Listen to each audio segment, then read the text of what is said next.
Bonjour à toutes et à tous. Est-ce que vous m'entendez bien? On va patienter encore quelques petites minutes, le temps que tout le monde puisse arriver dans la rencontre et nous allons pouvoir débuter ce webinaire. À tout de suite.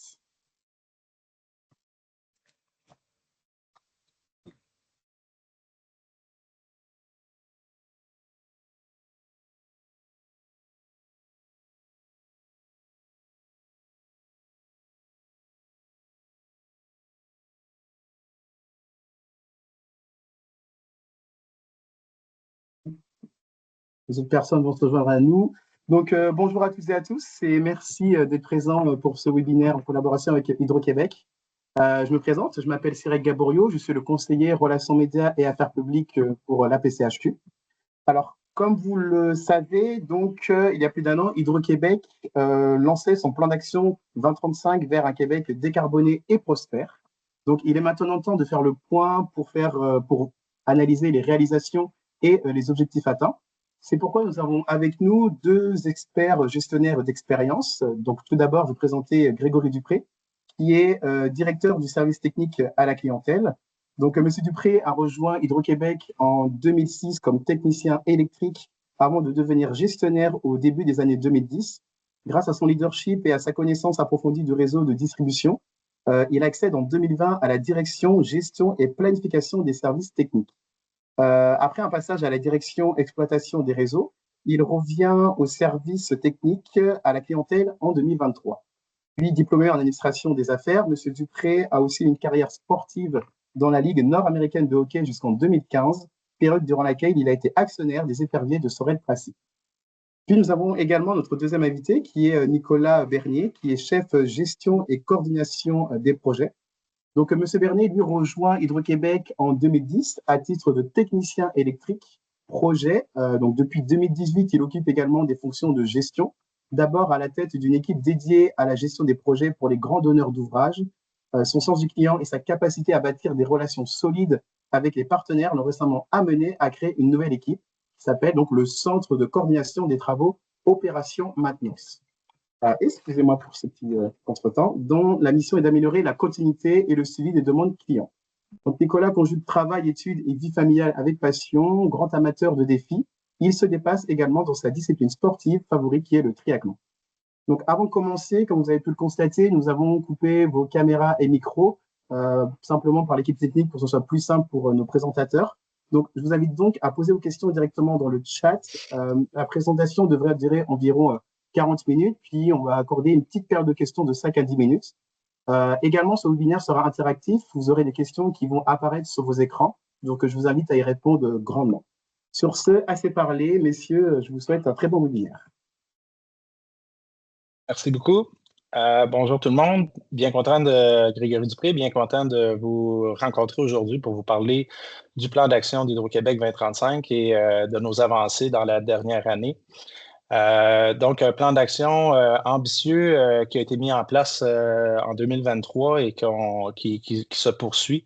Malgré les changements de PDG, le plan d'action et les actions qui étaient en cours, qui ont porté fruit en 2024, on va en parler un petit peu plus en détail sous peu, vont se poursuivre dans les prochaines années. Et puis, on va avoir besoin on fait une démarche là, pour vous venir vous le présenter parce on veut travailler avec vous pour améliorer nos façons de faire, nos façons de travailler, puis les développer, puis partager ce plan qui est important pour tous les Québécois. Puis je pense que c'est très engageant d'avoir toute la population derrière nous pour nous aider à atteindre nos objectifs. Donc, rapidement, si on va à l'ordre du jour, nous allons expliquer le plan 2035. Isabelle, tu l'as-tu? Oui, Es-tu capable oui, de... oui. Donc, on va faire un petit retour rapide là, sur c'est quoi le plan d'action 2035 d'Hydro-Québec avec les 5 priorités. Aller plus dans le détail un an plus tard, quels ont été les résultats, qu'est-ce qui a bien été, qu'est-ce qu'on a testé, vous donner un petit peu plus de détails là-dessus. On va focuser sur 3 des 5 priorités qui vous touchent plus au quotidien. On va discuter ensemble, Isabelle Nockel, une partenaire chez nous, elle va expliquer rapidement comment on peut mieux consommer ensemble, parler de la priorité numéro 2. Nos actions en lien avec le service fiable et de qualité. Nicolas va venir expliquer les programmes qu'on a mis en place là, en lien avec la diminution des délais, respect de nos engagements pour les nouveaux raccordements, les nouveaux outils, les programmes qu'on a mis en place. Et puis, comme on le mentionnait, là, prendre le temps de répondre à vos questions, vos interrogations, avoir vos commentaires sur le plan et y a-t-il des choses qu'on devrait focusser selon vous ou continuer de travailler ou améliorer ou fait qu'avoir votre rétroaction va être super importante à la fin de la présentation. Donc, notre plan d'action 2035, prochaine slide Isabelle, merci, se décortique en 5 priorités importantes qui vont nous aider à mieux servir notre clientèle, saisir les occasions de la transition énergétique pour décarboner le Québec tout en créant de la richesse. C'est vraiment un objectif commun qui est pour le Québec globalement, est au centre. Là, vous avez vu des annonces du gouvernement dans les dernières semaines, est vraiment au centre du plan économique du Québec et on croit qu'en réalisant ce plan dans les prochaines années, on va créer de la richesse pour tout le Québec au complet. Donc, ce plan est élaboré en lien avec ça, puis vraiment, c'est un Québec décarboné, prospère, c'est ce qu'on vise en élaborant ce plan. Donc, 5 priorités. Première priorité, améliorer la qualité de service. Donc, on va investir davantage dans le réseau électrique afin d'offrir à notre clientèle un service fiable et de grande qualité à coût abordable, bien sûr. Augmenter nos investissements dans la fiabilité du réseau électrique face aux événements majeurs et changements climatiques qui sont de plus en plus nombreux au cours des dernières années. Améliorer nos communications avec la clientèle lors des pannes majeures, proposer des solutions de dépannage pour être déployées rapidement. Donc, on est en réflexion, en action là-dessus. Accélérer le traitement des demandes d'alimentation en électricité. Notre but, c'est de diminuer les délais d'alimentation de 40 % d'ici 2028. Et puis aussi, on veut augmenter le taux de respect de nos engagements à plus de 80 %. La deuxième priorité, aider notre clientèle à faire une meilleure consommation d'énergie. Donc, on veut faire preuve d'innovation, encourager notre clientèle à considérer l'électricité comme une ressource précieuse et puis que c'est pas seulement Hydro-Québec, là, on doit tous collaborer pour améliorer ou mieux consommer cette énergie-là. Donc, Isabelle va vous donner plus de détails sur les programmes sous peu qu'on a mis en place et qu'on va continuer de mettre en place dans les prochaines années. Augmenter la production d'électricité, on veut intégrer des nouveaux actifs qui vont permettre, il va y avoir l'énergie et l'efficacité énergétique qu'on va travailler, mais on doit aussi déployer des nouvelles façons de produire. On a des nouvelles filières, vous avez entendu parler de l'éolien, du solaire, donc comment on déploie toutes les solutions possibles pour nous permettre d'augmenter notre capacité de produire et de desservir le Québec pendant les 12 mois de l'année, avec la croissance économique qu'on voit et la décarbonation au Québec. La quatrième, on doit collaborer étroitement avec les Premières Nations et les Inuits, mais aussi avec tous les partenaires. L'acceptabilité sociale est vraiment au cœur du plan 2035. On est partout au Québec, on est jamais sur nos terrains, donc on doit vraiment collaborer avec la population pour bien expliquer nos intentions, nos plans, mais aller chercher la collaboration de tous, dont en premier lieu, assurément les Premières Nations, les Inuits, mais aussi les municipalités, les MRC, les résidents dans les différents projets. Donc, c'est une priorité importante pour nous. Puis la cinquième, devenir une organisation agile et innovante et transparente. Donc, on doit revoir nos façons de faire, nos façons de travailler pour être capable de faire plus rapidement, plus efficacement, tirer profit de toutes les expertises qu'on a à travers le Québec pour être plus efficace, en faire plus vite et plus efficacement, comme je disais, qu'on l'on a fait dans les derniers 10-15 ans. Donc, on doit se réinventer pour intégrer aussi de la nouvelle technologie pour nous aider à être plus efficace globalement. Donc, ça, c'est le plan 2035. Je passe à la prochaine étape, Isabelle, prochaine slide. Donc, on a 1 an en arrière de nous. Donc, ce qu'on a fait dans les dernières années pour chacune des priorités, des résultats quand même qui sont assez, c'est une courbe qui s'en va en amélioration dans dans les 5 axes. Donc, pour améliorer la qualité de service en 2020, c'est les résultats 2024 où on commence à avoir des résultats pour 2025. L'année, il reste 4 semaines à l'année 2025. Donc, en 2024, on avait diminué les minutes de panne de plus de la moitié par rapport à 2023. On a dégagé, entre autres, 20 000 km de lignes par rapport à la végétation, donc sur un réseau d'approximativement 110-115 000 km à travers le Québec. C'est 1/5 du réseau qui avait été dégagé de la végétation, qui est une de nos principales causes de panne. Et nos délais de raccordement ont diminué de 2024 par rapport à 2023 de 18 %. En 2025, on va atteindre près de moins 22 % en comparaison de 2023. Donc, on est en bonne posture. Notre objectif, c'est vraiment de diminuer de 40 % d'ici 2028.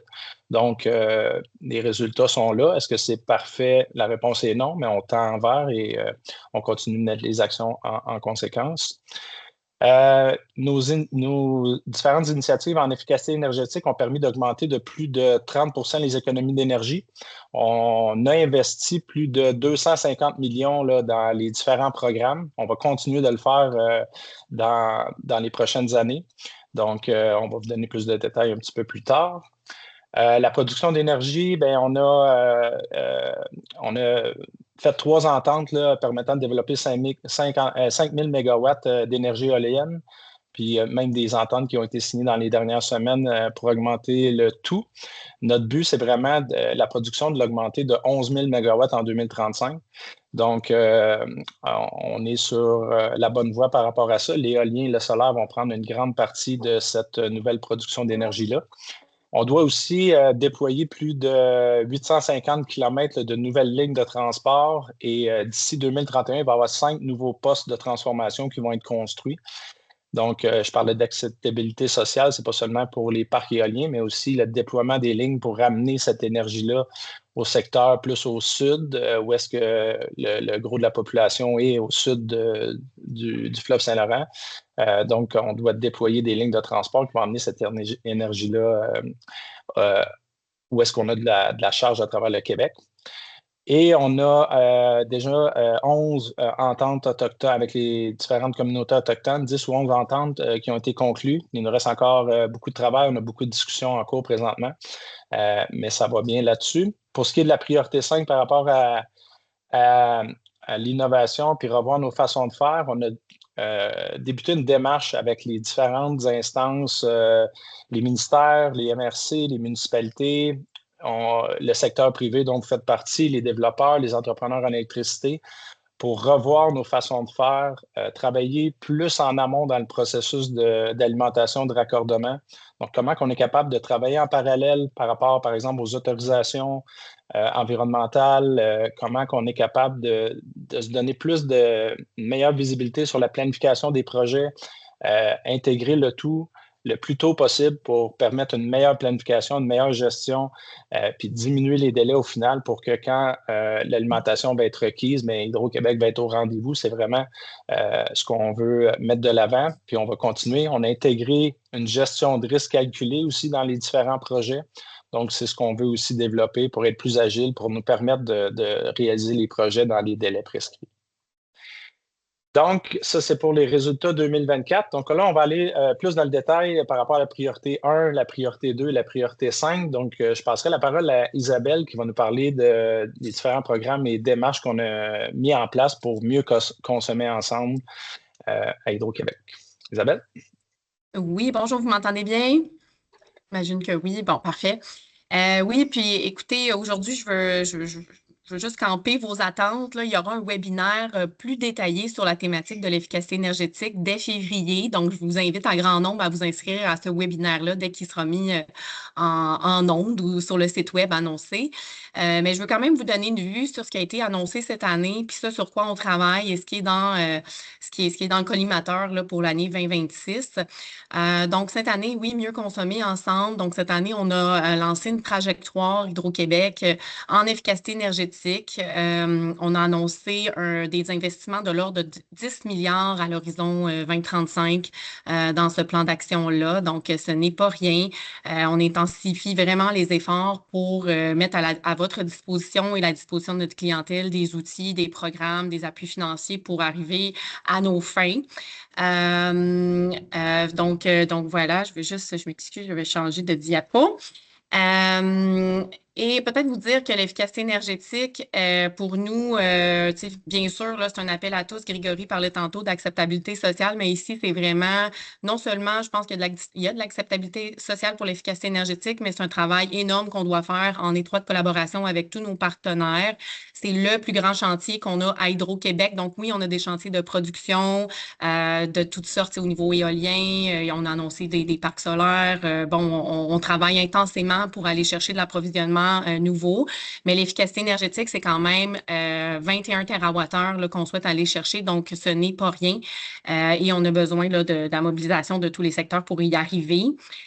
Donc, ce que vous voyez à l'écran, bien sûr, notre budget en efficacité énergétique a doublé juste dans les deux dernières années, donc passant de 200 millions à 500 millions.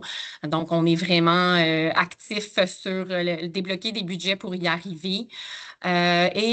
Toutes les initiatives qui ont été mises en place, donc auprès de nos différentes clientèles, donc que ce soit au niveau résidentiel, commercial, institutionnel, industriel, nous ont permis de faire des économies de l'ordre de 35 %. Donc, on est sur la bonne voie.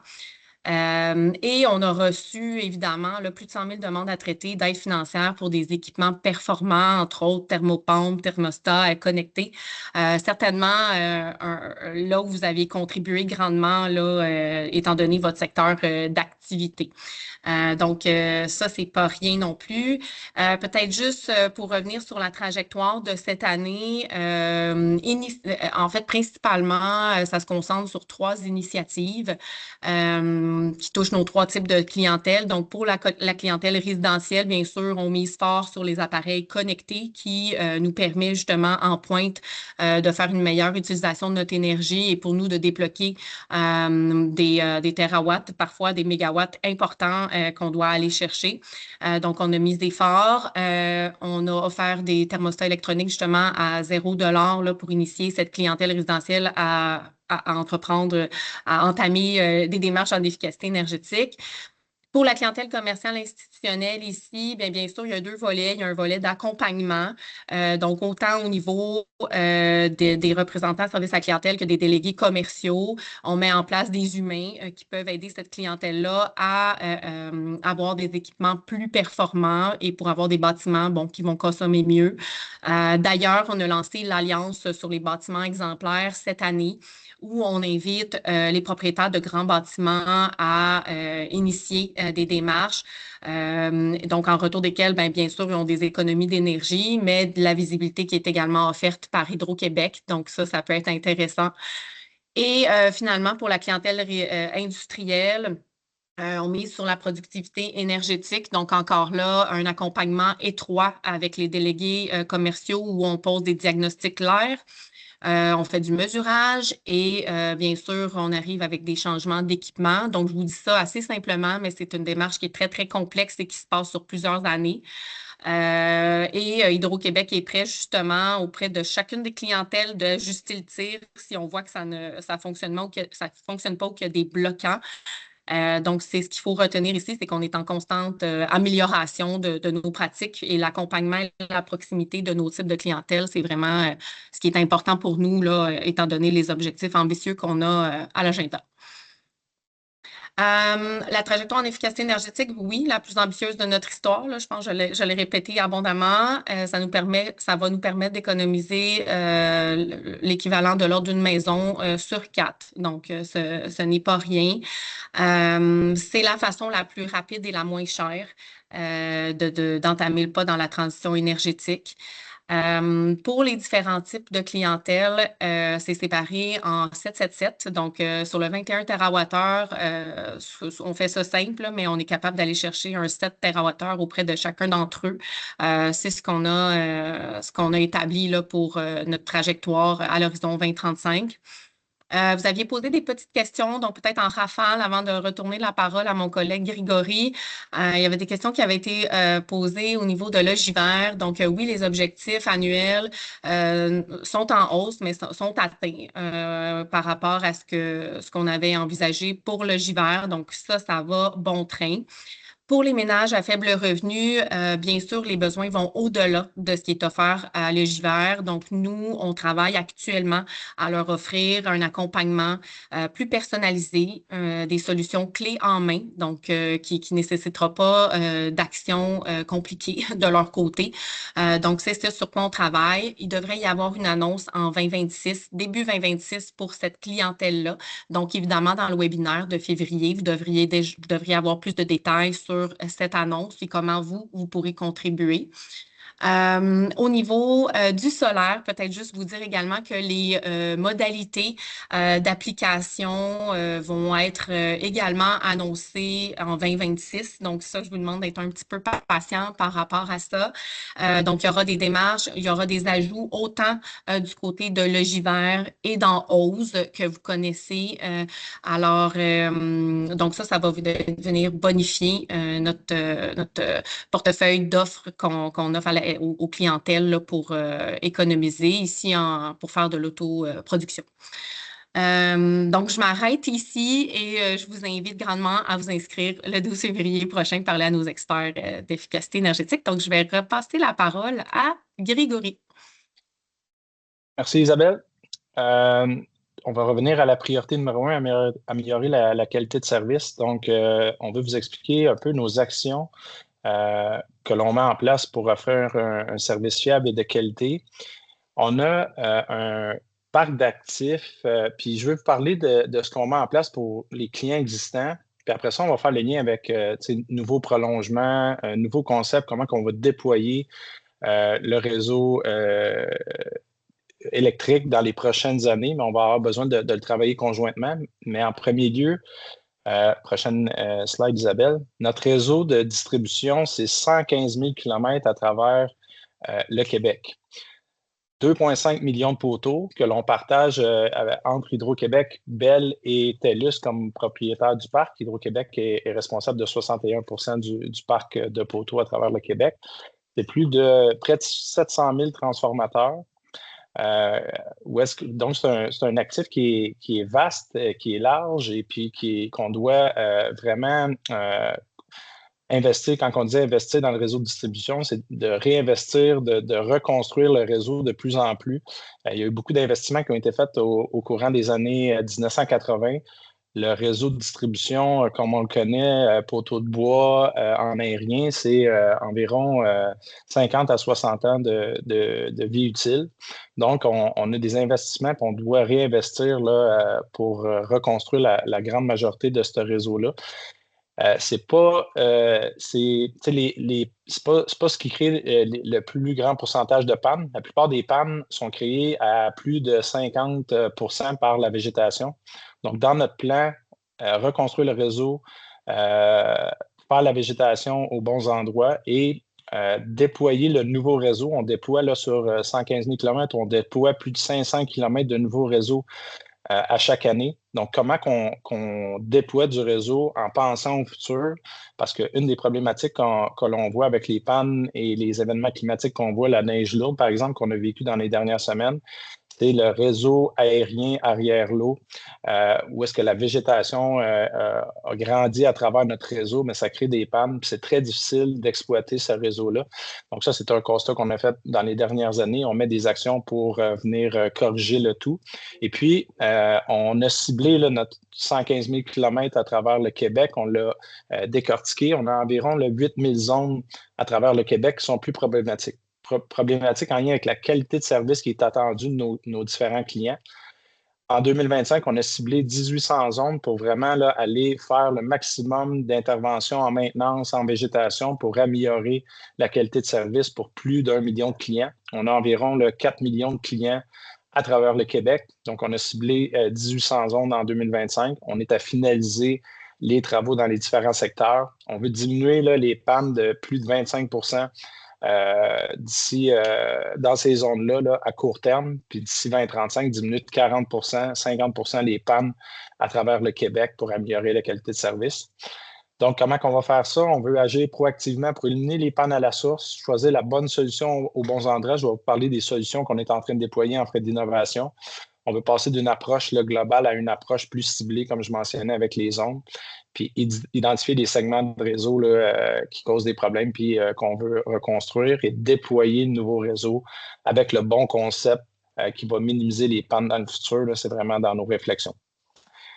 Prochaine acétate, Isabelle. Donc, les bonnes solutions aux bons endroits, assurément la maîtrise de la végétation. Là, on va faire de plus en plus de déboisement, on fait de l'élagage, mais on va faire de plus en plus de déboisement parce que c'est les arbres à risque ou les arbres à proximité du réseau qui causent les pannes.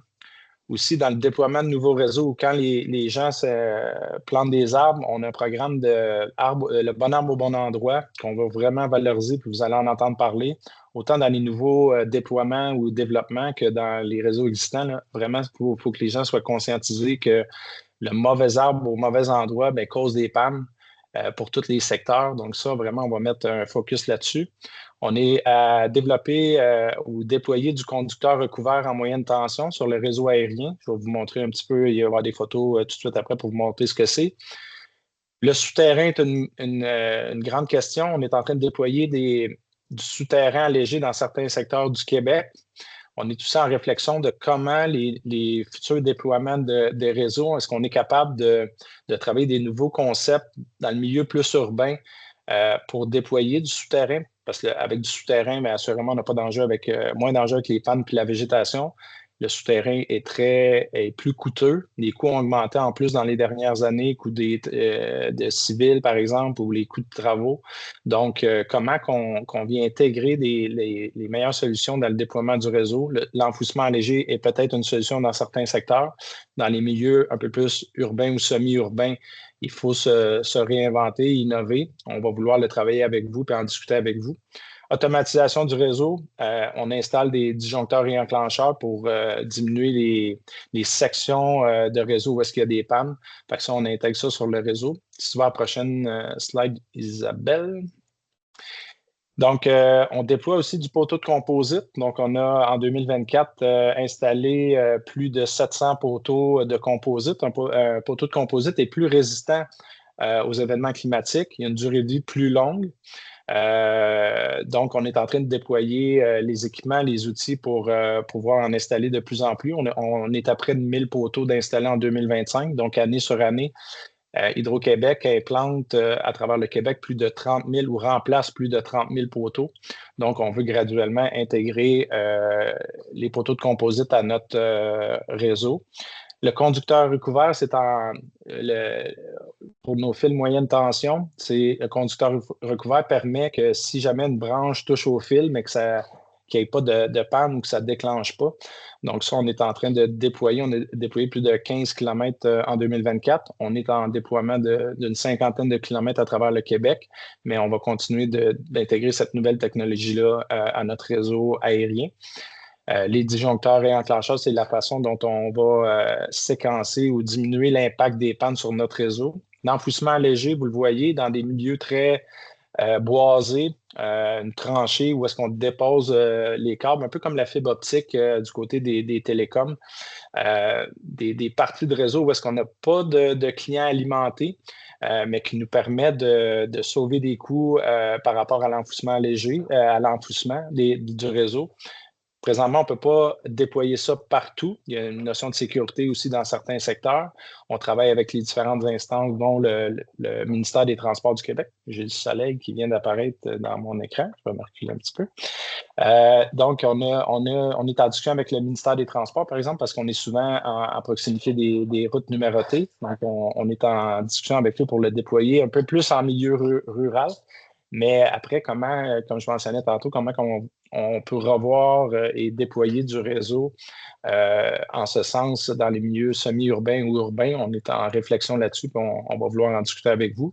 Et programme de maîtrise de la végétation plus intense je mentionnais au début, on a fait plus de 20 000 km sur nos 115 000 km en un an. Donc, on va avoir un cycle d'élagage et de déboisement sur 5 ans, comparé à historiquement qui était plus sur un cycle de 8 à 10 ans, ce qui va permettre de diminuer les pannes là, dans les prochaines années, mais on doit continuer l'intensification de ces travaux-là.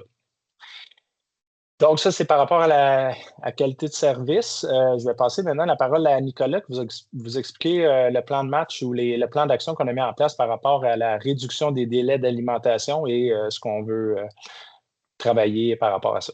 Nicolas? Merci Grégory. Puis, entre-temps, je vous inviterai, là, je pense qu'il y a un sondage qui est censé apparaître à l'écran selon votre région. Fait que je vous inviterai à remplir le petit sondage. Le sondage est apparu. Parfait. Donc, rapidement, on va avoir le résultat bientôt. On va pouvoir le prendre en considération là, dans nos échanges et dans vos questions. Donner un peu le résultat, pour le moment, nous voyons que nous avons des personnes majoritairement du Saguenay, Lac-Saint-Jean, de la capitale nationale, de l'Estrie, mais une plus grande majorité, 15% autour de Montréal. Parfait. Ce qui nous amène sûrement à notre deuxième question.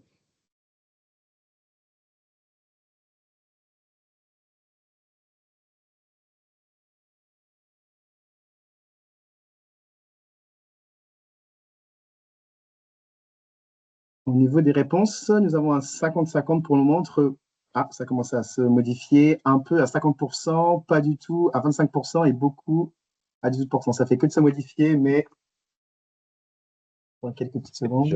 Malheureusement, je ne vois pas les chiffres à l'écran. Oui, c'est pour ça. Mais content de... Ce que je peux te mentionner, c'est que voilà, ce qui prend presque la majorité, c'est un peu à 48% et pas du tout à 23%, malheureusement. Parfait. Donc, on a encore du travail à faire, on en est conscient, ce qui m'amène à mes prochaines interventions pour vous, là, pour vous partager ce qu'on fait là, pour réduire les délais d'alimentation.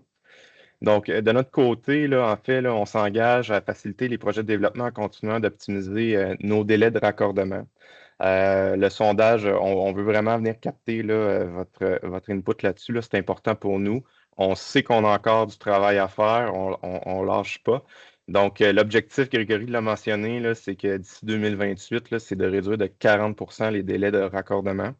On est quand même, je voyais dans le sondage, là, tu disais, il y en a qui c'est beaucoup, donc tant mieux, on est content aussi. On est quand même rendu à 22% de réduction de délai en 2025. Fait que c'est pas parfait encore, mais on tend vers notre objectif de 2028.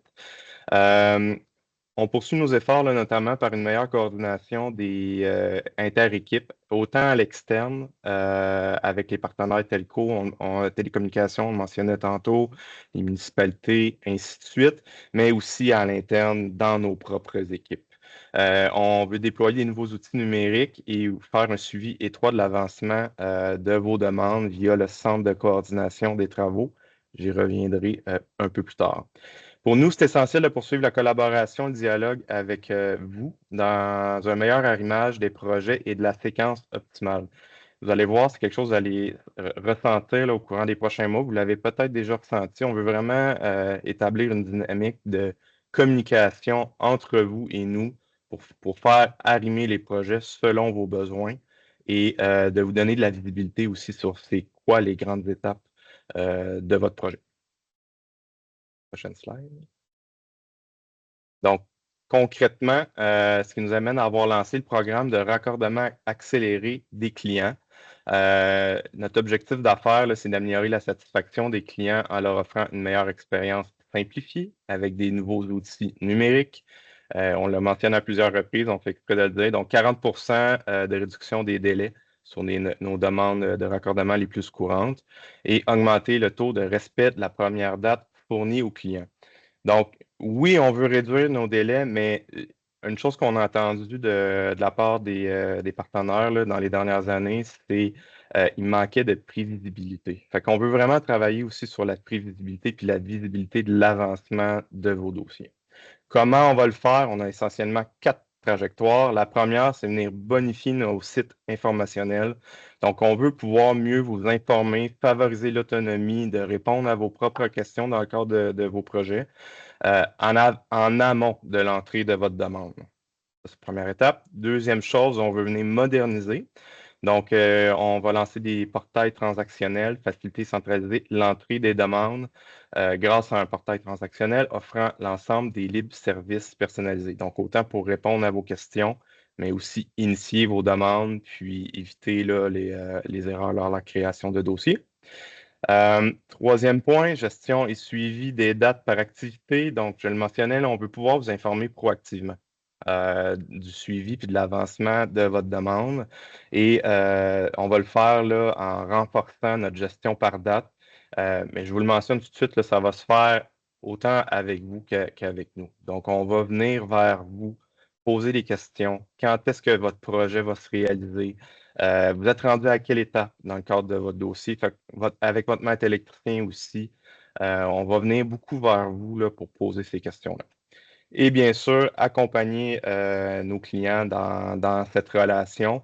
Donc, on parlait du centre de coordination des travaux là, sur la slide précédente avec le numéro de téléphone. On va le revoir à l'écran dans la prochaine. Donc, c'est un point de contact là, unique. Là. Si vous avez des questions sur vos échéanciers en cours de projet, là, on peut venir vraiment faciliter pour vous d'obtenir des informations sur, sur l'avancement de vos dossiers. Donc, vous pouvez appeler à ce numéro, puis il y a des équipes en arrière là, qui vont venir pouvoir répondre à vos questions le plus rapidement possible. Donc, on trouvait pertinent aujourd'hui de refaire un tour sur c'est quoi les étapes d'une demande de raccordement chez Hydro-Québec ou d'un projet. Donc, on est avec la PCHQ aujourd'hui. Plusieurs types de constructeurs, plusieurs types de promoteurs, donc plusieurs types de demandes aussi et de projets. Juste un tour de roue, là, on a des raccordements qui sont simples, des raccordements avec modification ou prolongement requis, des projets promoteurs, des déplacements de réseau. Fait que tout ça va avoir une incidence, bien sûr, sur le nombre d'étapes requis pour procéder à votre raccordement. Et aussi va modifier l'envergure. Il y a de l'envergure dans chacun de ces types de projets-là qui peut avoir une incidence sur comment votre dossier va se réaliser. Première étape, la création de votre demande. Donc, dans le cadre d'un raccordement, ça va toujours venir de votre maître électricien, que ce soit via une demande d'alimentation ou déclaration de travaux. Pour ce qui est des promoteurs, vous avez le site Hydro-Québec promoteur, là, où est-ce que vous pouvez créer votre dossier. Puis je vous invite vraiment à aller le consulter. C'est une mine d'informations qui roule depuis plusieurs années maintenant là, avec tous les détails sur comment va avancer votre projet, c'est quoi les informations qu'on a besoin. On parlait de que vous sachiez ce qu'on va avoir de besoin de notre côté. Donc, je vous invite vraiment à aller sur le site Hydro-Québec promoteur, que ce soit pour répondre à vos questions, mais aussi créer votre demande. Grégory le mentionnait au début de la rencontre, on veut de la visibilité sur ce qui s'en vient dans le cadre de nos demandes clients. Donc, les grands projets promoteurs avec beaucoup de charges ou les grandes entreprises, on vous invite vraiment à initier des demandes auprès de Hydro-Québec pour qu'on puisse l'intégrer dans notre planification, voir si on a besoin de déployer du réseau en amont, et aussi vous donner de la prévisibilité, encore une fois, sur c'est quoi qu'on va avoir besoin de faire dans le cadre de votre projet. On vous invite à le faire aussi dans le cadre de raccordements plus simples, que ce soit une maison, une entreprise commerciale. Des fois, c'est des questions simples, si ce n'est que le point de raccordement doit être où. On peut venir vous guider sur la façon la plus simple de procéder à votre raccordement pour, encore une fois, réduire les délais. Et s'il y a de la modification de réseau qui est requise, bien, on va pouvoir vous en aviser à ce moment-là. Vous pouvez l'intégrer à votre propre planification de projet de votre côté. Donc, une fois que votre demande est créée, il y a une étape cruciale qui est la qualification. Donc, ce qu'on va faire à cette étape-là, c'est qu'on va venir prendre toutes les informations nécessaires pour procéder au traitement de votre dossier. Dans un cadre d'un raccordement simple, c'est là qu'on va regarder vos charges, votre plan d'implantation, les petites notions de base. Et on va en profiter aussi si on voit que c'est très simple pour changer la demande en mode raccordement simple puis l'envoyer directement au monteur pour procéder à votre raccordement rapidement.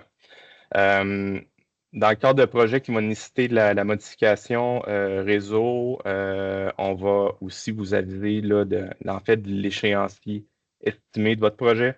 Donc, on va venir vous expliquer ça va être quoi environ là, les grandes étapes de votre projet à ce moment-là.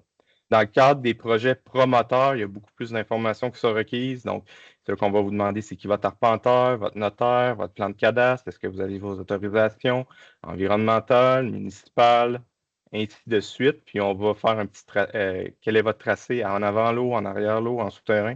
Donc, on va tout aller chercher les informations nécessaires pour pouvoir, de un, vous fournir un échéancier pour votre projet et aussi procéder à une évaluation de travaux dans le cadre de votre projet aussi. Donc, étape cruciale. Ensuite, on y va avec la conception et autorisation. Donc, c'est là qu'on va faire l'ingénierie sur votre demande. On va aller confirmer le tracé, qu'est-ce qu'on va avoir de besoin. C'est là aussi qu'on va initier toutes les demandes d'autorisation, que ce soit les servitudes avec vos voisins, la végétation qui peut être requise dans le cadre de votre projet, études environnementales, consentement municipal, on parlait du ministère des Transports. Donc, on va aller chercher toutes les autorisations là, nécessaires pour pouvoir livrer votre projet. Et c'est une étape aussi où est-ce qu'on va, on va émettre nos besoins à nos partenaires de télécommunications. Grégory le mentionnait encore une fois là, en début de rencontre, Hydro est propriétaire de 61% des poteaux dans la province. L'autre 40% appartient aux compagnies de téléphonie. Donc, c'est là aussi qu'on va établir la relation d'affaires avec les compagnies de télécommunications et c'est mettre nos besoins en termes d'ingénierie à intégrer au plan. À la fin de tout ça, on va faire une entente de travaux avec vous pour confirmer l'échéancier de travaux, encore une fois, et aussi vous émettre là, quelle est la contribution dans le cadre de votre projet. Si contribution, il y a, bien sûr. Ce qui nous amène à la dernière étape de votre projet, la phase de réalisation de travaux. Donc, si on est en aérien, avant l'eau, arrière l'eau, plantage des poteaux. Dans les parcs hydro, comme on le mentionnait, c'est nous qui est responsable de planter les poteaux. Si c'est au niveau des compagnies de téléphone, c'est eux qui vont planter les poteaux. Donc, aussi dans le cadre de projets souterrains, là, il peut y avoir une portion de travaux civils qui est nécessaire, que ce soit du côté Hydro-Québec ou du côté client aussi. On va procéder à des activités de végétation dans le cadre des travaux. Des fois, c'est du déboisement client qui est nécessaire dans le cadre sur votre terrain, en fait, dont vous êtes responsable, mais aussi la végétation en amont de votre projet qui peut être requis. Et ultimement, procéder là, aux travaux électriques, donc bâtir les lignes, et procéder à votre mise en service, votre raccordement. Je vous le rappelle, vous l'avez dans le bas de l'écran, le centre de coordination des travaux, vraiment un numéro à retenir là, si vous avez des questions au niveau de l'échéancier de votre projet. N'hésitez pas à appeler, toute la structure est en place là, pour bien pouvoir répondre à vos questions et vous revenir très rapidement. Donc, on parlait de prolongement là, dans le cadre d'un nouveau projet. L'arrière-l'eau est en réflexion là, de notre côté. Grégory le mentionnait, là, quand il arrive le temps des pannes, il peut arriver là, que ça devient plus difficile là, pour procéder au rétablissement. Le coût d'exploitation est plus élevé. On est dans les arrière-cours, les cabanons sont construits, les piscines aussi, l'accès, les clôtures, les headsets. Donc, c'est sûr que ça augmente un niveau de complexité, mais je vous dirais que même dans le cadre de nouveaux projets, même si c'est très bien pensé, ça nous amène de la complexité. Ce n'est qu'au niveau des autorisations, lorsqu'on prolonge en arrière-l'eau, vos voisins à l'arrière, les terrains avoisinants, donc il peut y avoir de la végétation, on va peut-être avoir besoin de servitude aussi pour pouvoir s'implanter. Donc, c'est des autorisations à aller chercher là, avec votre voisinage, donc ça peut augmenter les délais. Et on le sait, là, les maisons jumelées, c'est populaire en ce moment. Les terrains sont quand même moins grands qu'ils l'étaient auparavant. Donc, ce qu'on vit dans un deuxième temps avec le réseau en arrière-l'eau lors des nouvelles constructions, c'est que les clients arrivent après à vouloir installer leur piscine, cabanon, justement, puis là, ça réduit beaucoup l'espace disponibles pour pouvoir construire leurs éléments de leur côté. Donc, on est en réflexion au niveau de l'arrière-lot. Je pense que le réseau le plus simple et efficace à déployer reste le réseau en avant-lot. Que ce soit au niveau du délai de rétablissement, au niveau des pannes, on a accès, nos nacelles peuvent travailler facilement. Puis, bien sûr, il y a l'aspect souterrain qui est regardé aussi.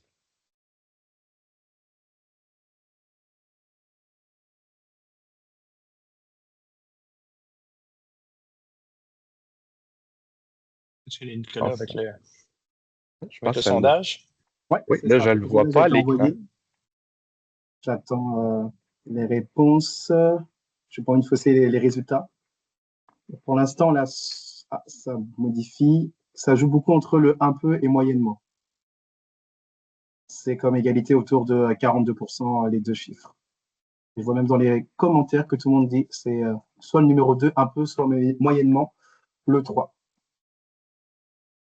Ça commence à se stabiliser, en effet. Donc, moyennement 46 et un peu 42%.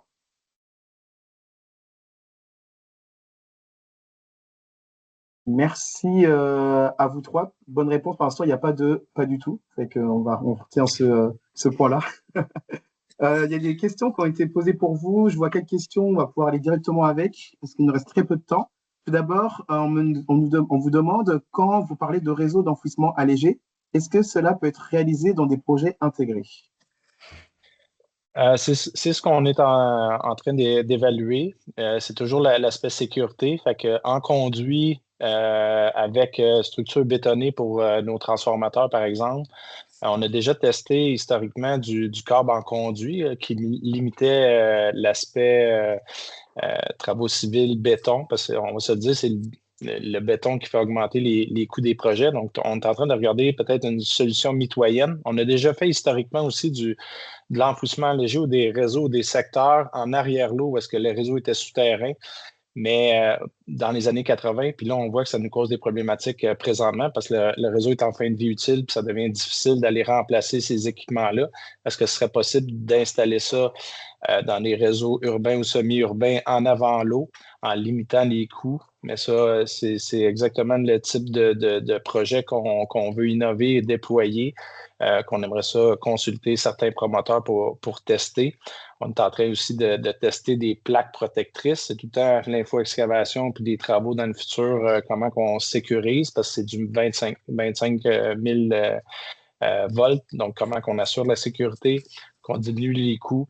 Et puis, comment qu'on travaille ça aussi en lien avec, parce que je mentionnais qu'on fait plus de 500 km de déploiement à travers le Québec. Si on le fait tout en souterrain, comment que le partage de coûts, on a déjà en lien avec les conditions de service des taux applicables.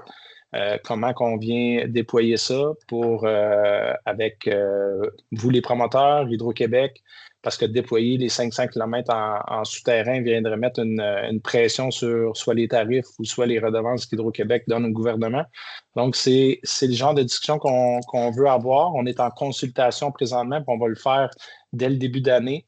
On veut peut-être déposer un dossier à la Régie d'énergie au printemps prochain. Donc, ces réflexions, quel programme on pourrait mettre en place, comment ça pourrait faire du sens. Il y a aussi les télécommunicateurs qu'il faut intégrer, là, les belles Vidéotron dans les projets. Donc, ça fait partie de nos réflexions présentement. On va continuer les réflexions avec les différentes parties prenantes dans les prochains mois. La personne qui m'a posé ces questions a dit qu'elle était disponible pour tester cette méthode si vous voulez. Je pourrais prendre ses coordonnées par la suite. Oui, parfait. Oui, parfait. Deux questions, je fais d'un coup pour aller plus vite. Quand vous parlez de raccourcir les délais de raccordement, est-ce que cela inclut les prolongements de réseau? Puis deuxième question, est-ce que cela comprend aussi votre amélioration de suivi à l'interne avec Bell afin de faire de meilleurs suivis à vos clients? Tout à fait. La réponse est oui. Fait on veut diminuer les délais de rétablissement de service. Fait que ça, lors des pannes ou des événements climatiques, diminuer les délais que les pannes occurrent. Fait que ça, c'est dans notre jargon, les délais de rétablissement de service, mais aussi ce que Nicolas parlait, diminuer les délais pour les nouveaux raccordements ou les nouveaux secteurs à alimenter. Fait qu'on veut diminuer les délais dans les deux types de travaux. On travaille avec Bell, notre relation. On a revu notre relation avec Bell. On veut l'améliorer. Quand je parlais de travailler en parallèle, accélérer les différents projets, donner de la visibilité sur les besoins des clients, même dans les parcs de Bell. Donc, on a des liens à travers la province qu'on veut solidifier. On a un contrat d'usage en commun qu'on appelle entre partage de responsabilité entre Bell et Hydro-Québec. On est présentement en train de renégocier ce contrat-là. Et puis, notre objectif est, autant dans nos discussions avec Bell qu'avec vous, c'est de diminuer les délais pour s'assurer que les interactions soient plus efficaces pour diminuer nos délais de 40%. Donc, on est en discussion avec Bell. TELUS aussi, plus dans l'Est, c'est TELUS qui est propriétaire du parc, là, mais Bell, TELUS sont nos partenaires avec qui on est présentement en discussion là-dessus. Super. Puis les deux dernières questions, pareil, je mets les deux d'un coup. Alors, petite question concernant les propriétaires d'immeubles. Le programme ILO est offert aux locataires seulement. Est-ce qu'il va y avoir un programme offert aux propriétaires pour tout ce qui est attrait au thermostat et au système de chauffe-eau? Puis également, deuxième question, c'est pour les subventions pour luminaires, ça va aller jusqu'à quand? Merci. Oui, pour répondre à la première question, comme je le disais tantôt, oui, il y a un programme qui va être annoncé en 2026 qui va toucher propriétaires et locataires. Donc, ça, c'est à venir, mais je ne peux pas m'avancer plus sur ce volet-là pour le moment. Pour la deuxième question, Cyriac, ça l'a coupé. Fait que peux-tu me... Oui, la deuxième question, c'était pour les subventions pour luminaires, ça va aller jusqu'à quand? Là, il n'y a pas de, pour le moment, il n'y a pas de délai de fin annoncé. Super, super. J'ai une deuxième personne également qui sera intéressée en tant que promoteur et gestionnaire d'immeubles résidentiels à prendre vos coordonnées pour qui se dit disponible également. J'en profite, vraiment dernière question. Est-ce qu'il y a un plan ou une liste disponible quelque part pour savoir quels poteaux appartiennent à Bell ou TELUS ou Hydro? On a une carte des différents secteurs. Peut-être nous envoyer votre secteur, puis on pourra vous mentionner qui est le propriétaire du parc, ou comme Nicolas le mentionnait, peut-être que sur le site, on explique un petit peu, mais sinon, faites-nous une demande, puis on va être capable de vous répondre par rapport au secteur que vous desservez, qui est le propriétaire du parc.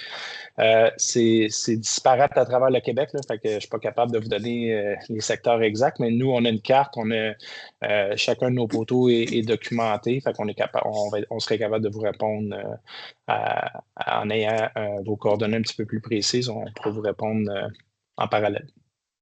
La réponse satisfait. Je suis vraiment désolé, j'ai vraiment promis que j'allais arrêter ce webinaire-là. Donc, je voudrais vous remercier à vous trois. Également, Isabelle, que j'ai oublié de présenter, mais Isabelle qui est aux affaires publiques également dans le groupe Expérience Client, Communication et Relations avec les communautés. Je suis vraiment désolé, Isabelle, pour ce petit oubli. Pas de souci.